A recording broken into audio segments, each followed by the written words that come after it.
Hola. Mi nombre es Hernando. I am here with my friend. I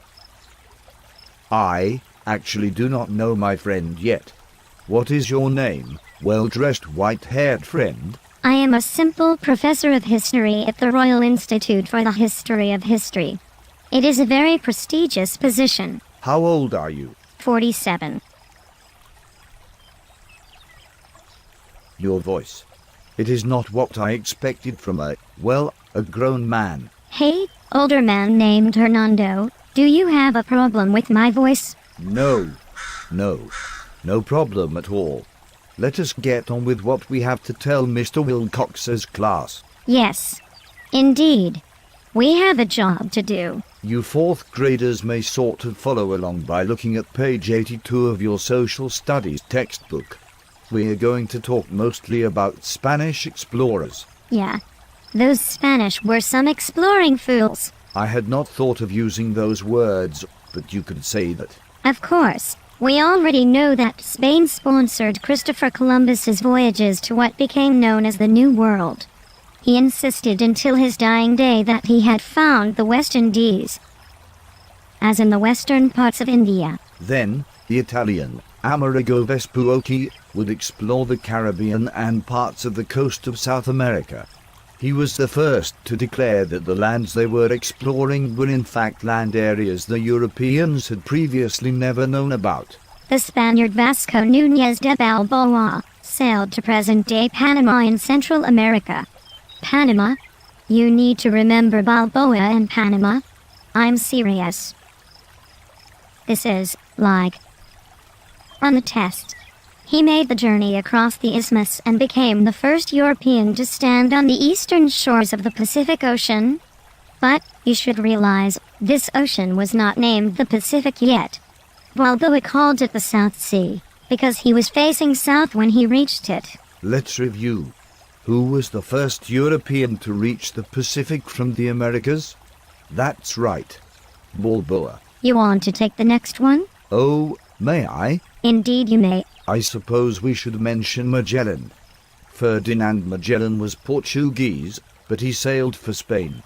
Magellan had a dream that one day a Portuguese boy would sail all the way round the world. And he wanted to do it by sailing west, going around South America, and ending up back in Spain. When Magellan rounded the southern tip of South America, he found himself and his crew in the vast Pacific Ocean. He named it Pacific, which means peaceful.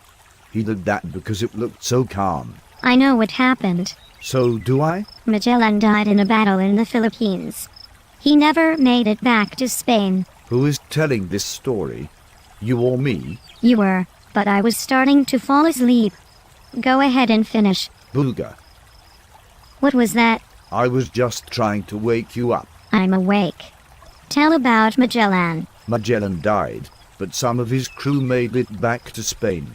Only one ship out of the original 5 made it back. It was a sort of success. Okay. Rock and roll. In 1519 Hernan Cortes led a group of soldiers to Mexico. He had heard of the Aztec Indians and wanted to see if they had any extra gold. It is a long story. I'll have to tell it to you sometime. But to cut it short, Cortes took the Aztec capital city of Tenochtitlan, which is the site for the modern-day Mexico City. Cortes defeated the Aztec Empire and their leader, Montezuma. Cortes was focused on Central Mexico. Central Mexico young people. Good. That is Cortes said. Now look at page 84 and see what Ponce de Leon did. He went to Florida. To see Disney World. No.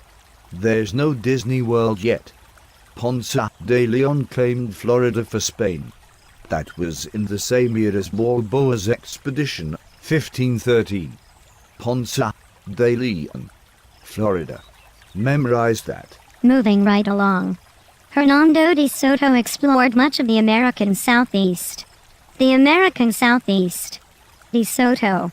The American Southeast. You are just repeating yourself. Yes. I love the sound of my own voice. I don't. What? What was that? I didn't hear you. I said I do too. I need to sit down. Mr. Wilcox, do you have a chair? Back to De Soto. He left Cuba and landed on the North American continent in Florida. This was about 25 years after Ponce de Leon's journey. He bumbled through several of our modern states, including Georgia, South Carolina, Tennessee, Alabama, Mississippi, Arkansas, and Louisiana. He saw the Smoky Mountains in East Tennessee. That's important, children out there. De Soto is the only Spanish explorer to come through Tennessee. We think. I could not find a chair. Sigh. Oh, one more thing. De Soto had a miserable time. How right you are, Mr. Hernando. A year after De Soto tromped through the southeast, Francisco Coronado left Mexico to search for the fabled 7 gold cities. People told stories of cities to the north gleaming with gold. Coronado saw the opportunity for a higher position in the world in wealth and fame. He crossed the great desert of northern Mexico and southern Arizona. Some of his men became the first Europeans to see the Grand Canyon. Remember, this is Coronado. Coronado kept searching and searching, but no cities of gold were found. Somewhere along the way, possibly in New Mexico, he picked up an Indian guide who claimed he could show the Spaniard the way to one of these golden cities. They pushed on through Texas and then north into Oklahoma and Kansas. Finally, they reached a native town, but it contained no gold. The guide had leaked, or at least told Coronado what he thought he wanted to hear. What did Coronado do to the guide? I would rather not say. The guide did not make it home to see his family, if you know what I mean. Oh. And the moral of our story? Never lead to a conquistador. Good advice. There is one more Spanish conquistador whom we need to mention. His name is Francisco Pizarro. Pizarro defeated the powerful Inca Empire in South America. The center of their empire was in present-day Peru, high in the Andes Mountains. There you go. Now a little quiz. Ready? Who sailed around the world? Magellan. Yeah. Baby. Who was first to realize that the lands Columbus discovered were really new to the Europeans?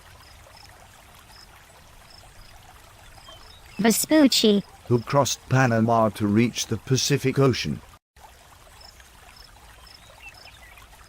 I've got this one. Balboa. Who conquered the mighty Aztec Empire and took control of central Mexico?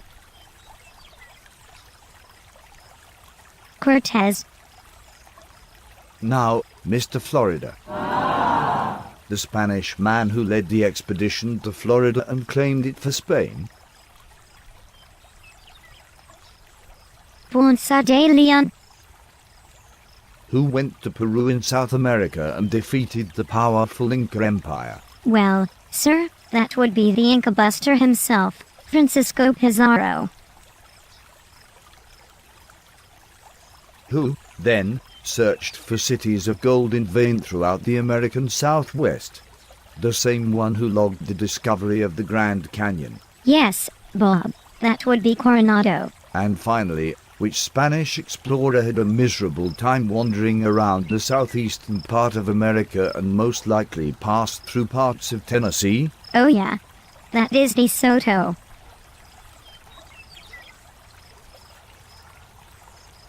Okay,